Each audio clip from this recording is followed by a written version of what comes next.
Instant regret hits Chennedy Carter.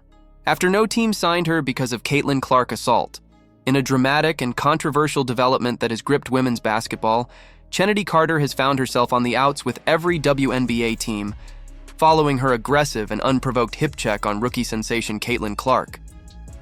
Initially silent on the incident, Carter finally spoke out, but rather than calming the storm, her comments ignited further backlash. Downplaying the shove as a little tap, Carter's attempts to rewrite the event contradict the visual evidence, and her ongoing lack of accountability is now seen as a primary reason why no team is willing to sign her. This video breaks down the incident, the fallout, and how Carter's on and off court behavior, including social media feuds, locker room confrontations, and deflective interviews, has turned a once promising career into a cautionary tale of wasted potential and public implosion. Chennedy Carter's career has taken a turn few expected, but many now understand after she was effectively blackballed from the WNBA. It all came crashing down during a heated matchup between the Indiana Fever and the Chicago Sky, when Carter, seemingly out of nowhere, body-checked rookie sensation Caitlin Clark in a now infamous moment that went viral within hours. It wasn't just the aggression that shocked the basketball world, it was the blatant, unsportsmanlike nature of it. There was no ball in play, no competition for a rebound, just a targeted, calculated shove delivered in front of thousands in the arena and millions online. When the video hit social media, outrage erupted. Fans, analysts, and former players demanded accountability, but none came. Carter didn't apologize. She didn't clarify. In fact, she did nothing, until now. In a new interview with a basketball influencer, she finally gave her side. But instead of owning the moment, she dismissed it.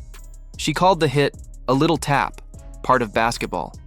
Her words not only failed to repair her image, they confirmed, to many, that she still doesn't get it. This wasn't trash talk during active play. This was a dead ball situation, a deliberate confrontation. Cameras caught everything, her mouthing an insult, then following through with a hard hit. Clark didn't even see it coming. The moment wasn't part of the game. It was outside the game entirely, and it was clear to anyone watching. Her explanation, though, aimed to reduce the situation to friendly competition, a narrative that contradicts not only the footage, but also the reaction from the league and fans. What truly made the incident worse wasn't just the act, but Carter's attitude afterward. The league expects physical play, but it also expects accountability. Sportsmanship is part of the culture, especially in a league fighting for increased respect, visibility, and viewership. When a player undermines that culture, especially on such a public stage, the consequences can be swift and permanent. Carter's comments triggered renewed debate online. She didn't show remorse. Instead, she cast herself as a misunderstood competitor. She compared her actions to NBA players, pushing each other during heated games, but the comparison didn't land. In men's basketball, even hard fouls happen during the flow of play. What Carter did wasn't part of a game. It was an off-ball act of aggression, made worse by her refusal to acknowledge the difference. Then came the deeper dive into her behavior, because this wasn't an isolated incident. Carter's critics began pointing out a pattern, and it quickly became clear that this was not just about Caitlin Clark. Locker room disputes, social media outbursts, and team drama have followed her since the beginning of her career. Even before this incident, she had developed a reputation for being difficult to coach, confrontational with teammates, and unpredictable under pressure. One particularly troubling incident involved a conflict with Camila Cardoso after a game. Witnesses reported yelling, tension, and a physical confrontation so intense that others had to step in. Multiple players, including Marina Mabrey and Michaela Onyenwere, reportedly left teams in part because of Carter's presence. That's not normal.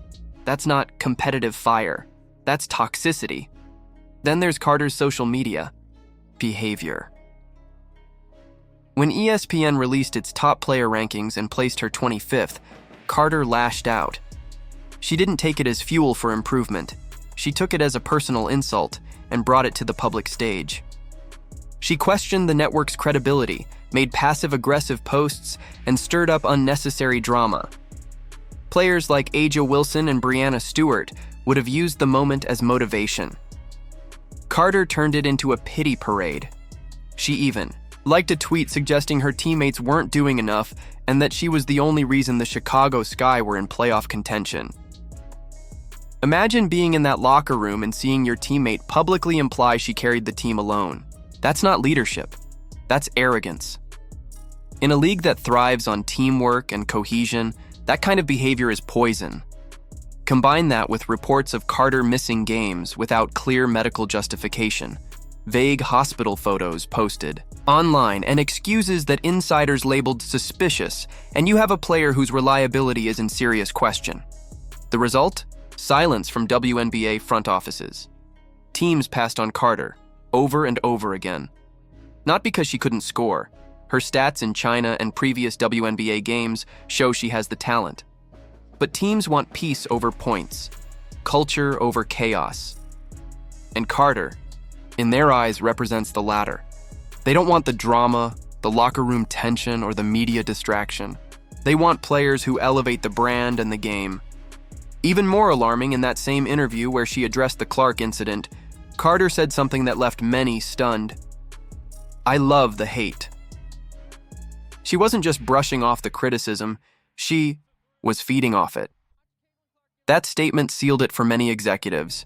She doesn't just fail to take accountability, she embraces being the villain.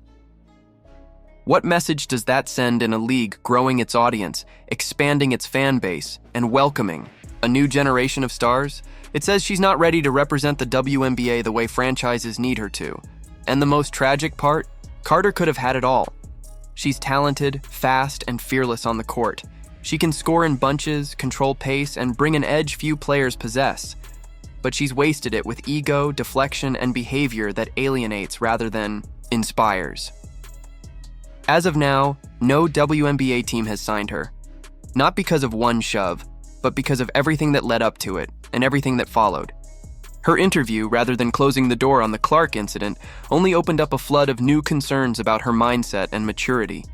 In professional sports, talent will always get you noticed. But character will decide how long you last. Chennedy Carter now stands at a crossroads. The league hasn't banned her. There's still a chance, however slim, for redemption. But to get there, she'd need to do something she hasn't done yet. Own it. All of it. The shove, the tweets, the confrontations, the ego. And then, maybe, teams will start to listen again. But until then, her silence was better than what she just said. What's your take on this? Should Chennedy Carter be given another chance in the WNBA? Because this saga, it's not over yet.